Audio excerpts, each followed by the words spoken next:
God blesses everyone. Hello, movie lovers, and welcome to episode 13 of our Christmas Carol reviews. If you haven't caught the first 12 in this series, make sure you click the link down in the description to at least watch the introduction so you know what is going on. So today, we are talking about the Oscar Award-winning short, where Alastair Sim once again reprises his role as Scrooge. So without further ado, let's get right to it. So when I was watching this, one of the things that came to mind more than anything was how much they could fit into this 30-minute show. I think it was actually about 25, 26 minutes, but they fit a lot into it. There was not much in here that was not in the books, or I should say, there was a lot that they did not have to leave out in order to fit this. Unlike some of the shorts we've watched before, they just did a very nice job.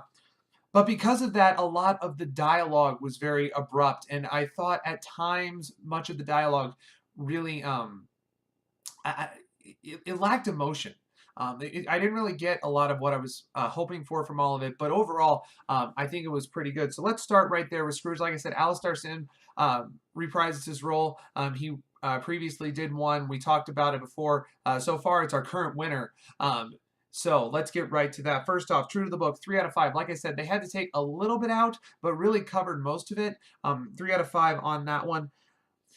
This time, instead of playing the apathetic version of Scrooge, he played a very pompous version of Scrooge. A lot of the lines that were in there, like I can't even say.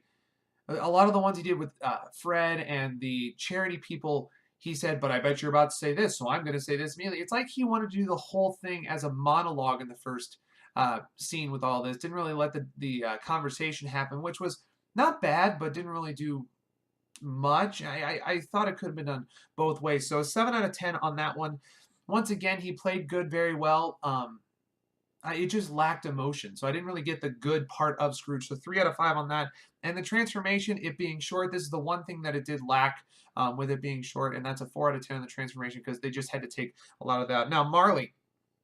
The one thing they did with Marley is when he did his line about link by link and yard by yard with the chain, he had a long line of uh, chain with lockbox and everything. He actually had yard after yard that really looked with that. It wasn't just wrapped around. So you really got to see how long this was and how laborsome it was to go with the lockbox and everything and what he actually did in life. And then the one thing he was missing, or with the one thing he did extra, was the handkerchief. When he released the handkerchief around his head, he opened his mouth, uh and he gave all of his lines with the mouth just open like that until he put the handkerchief back on. And I thought that was a pretty good interpretation of what it might be.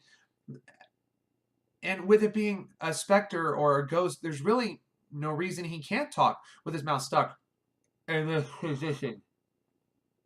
So I mean, I thought it was pretty good. 4 out of 5 following the book, and 8 out of 10 giving it a 12 out of 15 on that one.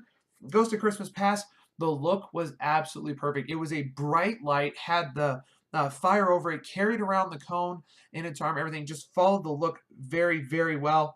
And the one thing they added in with it for this was when he talks about wanting to say something to his clerk, it actually does a flashback to the first scene where he's telling Cratchit to be back here all the earlier the next morning. Everything actually shows that and him really thinking about it. So you know exactly what he's wanting to say with this and what he's actually meaning. When we got to the Ghost Christmas Present, it was really a giant. They actually gave him a huge look compared to Scrooge, and I thought that was very well done. They hit absolutely everything on the Ghost of Christmas Present. This is one of the things I was really surprised with.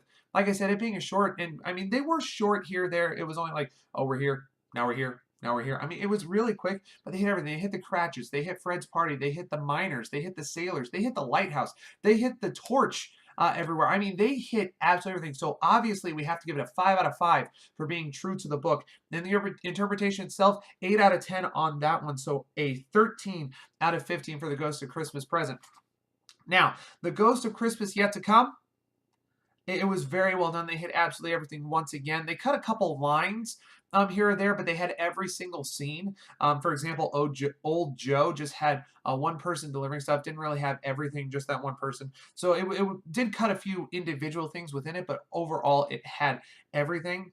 So a 5 out of 5 on True to the Book. And the one thing I will say is, to me, it just wasn't really that scary. I don't know if it was because it was animated or just everything, but it just wasn't that scary. So a 7 out of 10 on interpretation, just because mainly because of that, and a couple little things here and there. So a 12 out of 15 on that. Cinematography, when they started going through all of the camera angles that they drew and everything, a 6 out of 10 on that. 8 out of 10 on the costumes. I thought they were drawn extremely well, actually captured what they wanted. And music, it was there, wasn't the best, but it didn't hurt the film. So 5 out of 10 on that one.